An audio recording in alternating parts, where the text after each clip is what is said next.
कमाल चल रे, जौने कॉलेजवा में करेलू पढ़ाई, लइका लइका से होला लड़ाई, सती से चिल्लाले कुल माल मार रे, रोड पे चलेलू कमाल चल रे, तोरी तोरी चुनरी लाल लाल रे, रोड पे चलेलू कमाल। भौजी के अपने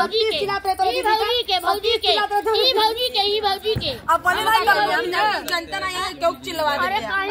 अपने कल बोला दीदी चिल्लवावा मतलब दीदी लेते हैं। अरे कुकुरा रे कारे नैना क्या कुकुरा भागत है इनका बताओ हमारा करमचंद भाई के हाँ हवा ने बताओ दीदी तो भौजाई बैठौले बाटा सड़ुआई का भौजाई का। अरे वो गोरखपुर के कौन गाना गावा था? बाबा तीन की मुरैया जौनपुर के निकाला गेटी कुलिया, गोरखपुर के निकाला गेटी कुलिया, गोरखपुर के। ए बाबूजी बलेश्वर यादव ने गाना गाए थे। कैसे? अरे मोटकी मुरैया रे रे रे रे रे रे रे मोटकी मुरैया जौनपुर के निकाला गेटी कुलिया, गोरखपुर के।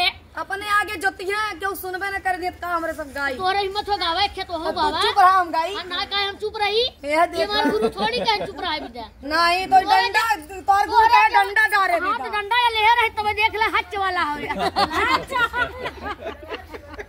गावा यानी हार गई नहीं। गावा हार गए जो अपने मुंह बचपन करत का हो। अरे बाबा ये गाना ही बना कर ले दम का जा। अरे हमारे आवाज बना कर नपुर के मुरई आई हो चिरई खाते गिने लग भूतर आई हो चिरई। इनकर भैया खाली ताड़ी बजावी जब बताए गाना आया। अरे रेशमा कुछ कहते हैं, क्या कहते हैं बताओ? गाना गा दीजिए हैच वाला। अरे इनके हच वाला सुनावा का इनका हच वाला नहीं टावर लिए तब तो इनके टावर हच वाला सुनावा। गाइए गावा एक के कौन चीज एक के तू गावा मुझे हम गाई नहीं पहले गाई हैं गाई।